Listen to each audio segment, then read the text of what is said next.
Okay. Hi dude, welcome to Telugu anime wood. మన ఛానల్ని కొత్తగా విజిట్ చేసే వాళ్ళు కొంచెం సబ్స్క్రైబ్ చేసుకోండి. అండ్ మీ సపోర్ట్ ఎప్పుడు ఇలాగే ఉంటుందని కోరుకుంటూ ఇక లేట్ చేయకుండా ఎపిసోడ్ని స్టార్ట్ చేసేద్దాం.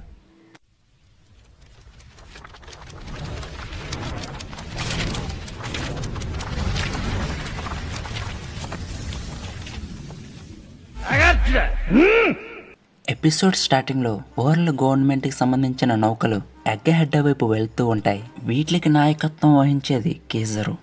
ఈరోజు కొంచెం చల్లగా ఉంది, ఇంకా ఎంతసేపట్లో అక్కడికి చేరుకుంటాము? మనం తొందరలోనే ఎగ్గహెడ్లోకి చేరుకుంటాం సార్. తొందరగా అంటే ఎప్పటికి?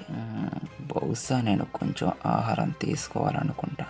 అలాగే వైస్ అడ్మిరల్ కూడా ఈ విషయాన్ని తెలియజేయండి. Yes sir. అతను ఇప్పుడు ఏం చేస్తున్నాడు? ఆయన ఇప్పుడు భోజనం చేయబోతున్నాడు సార్. మీరు కూడా ఆయనకు రక్షణగా ఉండండి. ఇక future island egghead laboratory second floor building below స్టెస్సీ సెంతోమారుతో కేజరు చిన్న పెద్ద తేడా లేకుండా 100కి పైగా నౌకలను ఎగ్గహెడ్ వైపుగా తీసుకువస్తున్నాడని ట్రాన్స్పాండర్ స్నేల్తో కమ్యూనికేట్ చేస్తూ ఈ విషయాలన్నీ చెబుతూ ఉంటుంది. సెంతోమారు 100కి పైగా నౌకలు వస్తున్నాయా అంటే స్టెస్సీ CP0 లక్ష్యం డాక్టర్ వేగపంకని చంపి కేజర్ కోసమని వేచి ఉండడమే. సెంతుమారు ఏమో ప్రభుత్వ వైఖరి ఎప్పుడూ అసాధారణమైనదని చెబుతూ ఉంటాడు. దానితో స్టెస్సీ అవును, వారు ఓహారాలో చేసిన దానికంటే ఈ పరిస్థితిని మరింత తీవ్రంగా పరిగణిస్తున్నారు. అయితే సెంతుమారు అసలు దేనికి ఇదంతా అంటే స్టెస్సీ దానికి 2 రీజన్స్ ఉన్నాయని చెప్తుంది. మొదటిది డాక్టర్ వేగపంక్ ఓహారా యొక్క నిషేధిత చరిత్రను పరిశోధించినందుకు, అలాగే దానిలోని పురోగతిని తెలుసుకున్నందుకు. రెండవది ఎగ్గహెడ్ లో ఓహారాలో లేని యుద్ధ సామాగ్రి ఉన్నందుకు. స్టెస్సీ ఇలా అనడంతో సెంతోమారు నువ్వు చెప్పేది చూస్తుంటే సిరాఫిమ్స్ అలాగే ప్యాసిఫిస్టుల గురించి అనిపిస్తుంది. అయినా ఇది నిజమే కదా, అపారమైన యుద్ధాల్లో మోహరించడానికి ఇవి ఎంతో మంచి కారణాలే. అయితే స్టెస్సీ ఏదైనా జరిగినప్పుడు వెంటనే సంప్రదించమని అక్కడితో వీళ్ళ కమ్యూనికేషన్ కట్ చేస్తుంది. ఇక సెంతోమారు అక్కడున్న ప్రజలతో అందరూ విన్నారు కదా, చరిత్ర గురించి తెలుసుకుంటే ప్రభుత్వం ఏం చేస్తుందనేది. అయితే అక్కడున్న ప్రజలు ఇప్పుడు ఎగ్గహెడ్ అంతా ఓహారాకి జరిగినట్టే జరుగుతుందా అని సెంతోమారుని అడుగుతారు. అవును, ఇప్పుడు ఆలోచించుకునేంత సమయం లేదు. అందరూ వెంటనే ఎగ్గహెడ్ను వదిలి వెళ్ళిపోండి, వెళ్ళండి. ఇక అందరూ ఎగ్గహెడ్ను వదిలి వెళ్ళిపోవడానికని అక్కడి నుంచి పరిగెత్తడం స్టార్ట్ చేస్తారు. సరే, ఇప్పుడు వెనక్కి తగ్గేదే లేదు. ఇప్పుడు దీన్ని ఎలా పరిష్కరించబోతున్నారు పంకు ముసలోడా?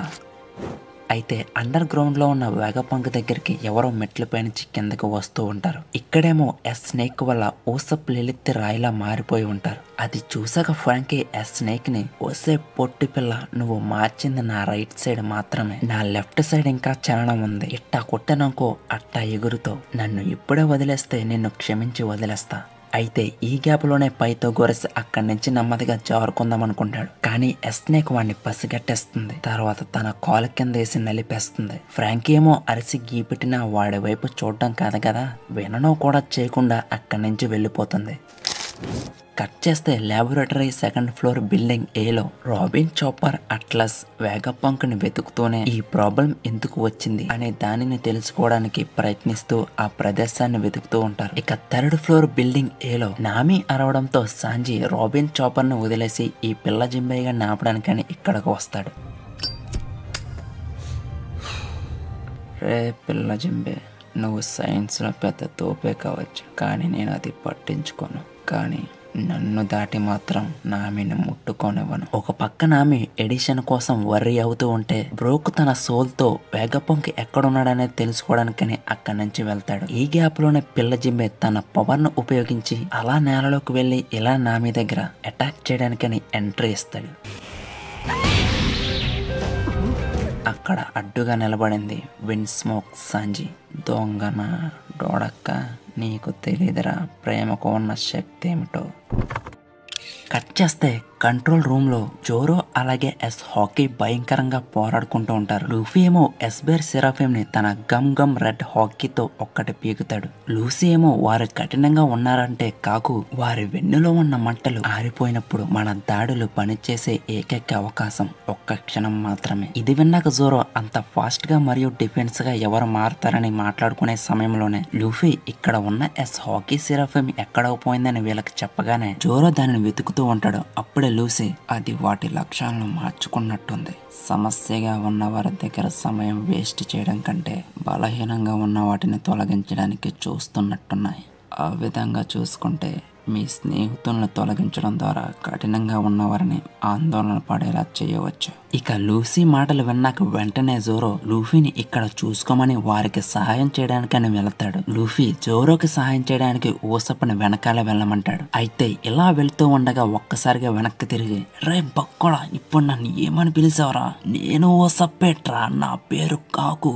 అయితే కాకు ఇలా వెనకాల వెళుతూ ఉండగా వెంటనే ఎస్బేర్ సెరాఫిమ్ వాడి మీదకి దాడి చేయడానికని వెళ్తుంది. వెంటనే లూఫీ ఎస్బేర్ సెరాఫిమ్ ని అడ్డుకోవడమే కాకుండా తన గమ్ గమ్ గ్యాటలింగ్ తో ఆపకుండా దాని మీదకి అలా అటాక్ చేస్తూనే ఉంటాడు. ఇంతలా కొట్టినా కూడా ఎస్బేర్ సెరాఫిమ్ కి చీమ కుట్టినట్టు కూడా ఉండదు. అదే విషయాన్ని లూఫీ ఫైట్ చేసే ముందే వార్నింగ్ ఇస్తాడు. కానీ మనోడు పట్టించుకుంటాడేటి.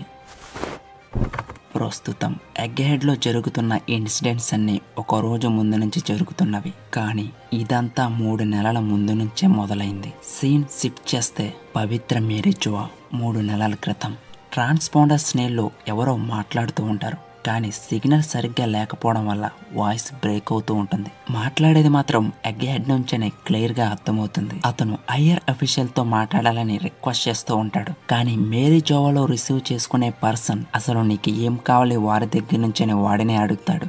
అయితే ఎగ్ హెడ్ లో ఉన్నవాడు మాత్రం ఉన్నతాధికారులతోటి ఈ విషయం చెప్పాలని, ఎవరితో పడితే వాడితో చెప్పే విషయం కాదని ఉన్నతాధికారులకి కాల్ కనెక్ట్ చేయమంటాడు. మారీ జోవాలో ఉన్నవాడు మాత్రం దేనికనే తెలిస్తేనే గాని కనెక్ట్ చేయడం కుదరదని చెప్పడంతో డాక్టర్ వెగపంక్ 100 ఏళ్ల చరిత్రను రీసెర్చ్ చేస్తున్నాడు. అయితే CP0 ఏజెంట్స్ అది తెలుసుకోవడానికనే ఎగ్ హెడ్కి వెగపంక్ని కలవడానికి వెళ్తారు. విషయం తెలిసిన వెంటనే CP5 ఏజెంట్స్ని సత్యాన్ని ధృవీకరించడానికి ఎగ్ హెడ్కి పంపిస్తారు. కానీ ఎటువంటి ఆధారాలు లేకపోవడంతో విచారణ పూర్తి చేసి తిరిగి వస్తూ ఉండగా వాడ రహస్యంగా అదృశ్యమవుతుంది. వాడ ఎలా అదృశ్యమయ్యిందనే దాని మీద విచారణ చేసేందుకు CP7, CP8 ఏజెంట్స్ ఎగ్ హెడ్కి వెళ్తారు. కానీ ఎవరూ మళ్ళీ ప్రభుత్వం దగ్గరికి తిరిగి రారు. కట్ చేస్తే ఎగ్ హెడ్ నుంచి మాట్లాడుతున్న అజ్ఞాత వ్యక్తి అలాగే 5 ఎల్డర్స్ ఒక దిక్కున సమావేశం అవుతారు. అతను ఏం చెప్పాడన్నది రివీల్ చేయలేదు కానీ డాక్టర్ వెగపంక్ 100 సంవత్సరాల శూన్యాన్ని పరిశోధిస్తున్నాడని 5 ఎల్డర్స్ కి స్పష్టమవుతుంది. దానితో 5 ఎల్డర్స్ డాక్టర్ యొక్క మరణంపై నిర్ణయం తీసుకుంటారు. సీపర్పుల్ ఐగిస్ 0 ఈ మిషన్ పైనే ప్రయాణం స్టార్ట్ చేస్తారు. అయితే 5 ఎల్డర్స్ లో ఒక పెద్దాయన కూడా వ్యక్తిగతంగా వెళ్లాలని నిర్ణయించుకుంటాడు. ఒకవేళ ఎదురుదాడి ఏదైనా జరగొచ్చని అతను అడ్మిరల్ కేజర్ను తన ఎస్గార్డ్ గా నియమించుకుంటాడు. అలాగే అదనంగా వివిధ నౌకా సేవలకు కూడా ఆదేశాలను జారీ చేస్తారు. చూస్తుంటే ఇది ఒక యుద్ధ సైన్యంగా మారినట్టు అనిపిస్తుంది. అయితే ఇదే టైంలో మరొక వాడ ఈ గేమ్ లోకి ఎంట్రీ ఇస్తుంది. అదే సముద్రపు చక్రవర్తుల్లో ఒకడైన స్ట్రా హెడ్ లూఫీ వాళ్ళది. ఒక్కసారిగా వీళ్ళు ఎంట్రీ ఇవ్వడంతో ప్రభుత్వానికి ఏం చేయాలో అర్థం కాలేదు. విషయాలు మళ్ళీ క్లిష్టంగా మారబోతున్నాయి. ఏది ఏమైనప్పటికీ ఇక్కడి నుంచి సంఘటనలతో ప్రారంభమవుతుంది. ఫలితం కూడా దిగ్భ్రాంతికి గురవ్వేలాగా ఉండవచ్చు. ఇక పాత డెబుల్ fruit research laboratory under ground లో వెగపంక్ ఇదంతా నువ్వే చేసావా అని మెట్టెలు దిక్కుంటూ వస్తున్న పర్సన్ ని అడుగుతాడు. ఆ పర్సన్ అలా వస్తూ సాకా చనిపోయి ఉన్న వాడి మీదే ఇంకా గెన్నతో కాలుస్తూ ఉంటుంది. అలా దగ్గరికి రావడంతో వెగపంక్ అతను ఎవరనేది చూసిన తర్వాత ఆశ్చర్యంతో భయపడిపోతూ ఉంటాడు.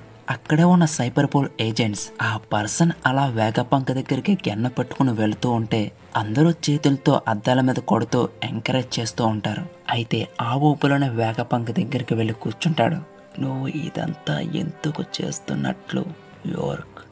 హే స్టెల్లా, నేను సెలెస్టియల్ డ్రాగన్ కింద మారబోతున్నాను తెలుసా? నువ్వు ఏం మాట్లాడుతున్నావు యోర్క్? నువ్వు మారీ జాయ్కి వెళ్ళావు రైట్? వాళ్ళకలాగా మురికిగా ఉండాలనుకుంటున్నావా? ఆ విషయాల్ని శాఖ కూడా చెప్పాడు. ఇప్పుడు చూడు, చచ్చిపడున్నాడు. అయినా ఇది చాలా గందరగోళంగా ఉంది. మేమందరం కూడా వేగపంకులమే. డాక్టర్ వేగపంక్ ఒక్కరు ఉంటే ఈ ప్రపంచానికి సరిపోతుంది కదా.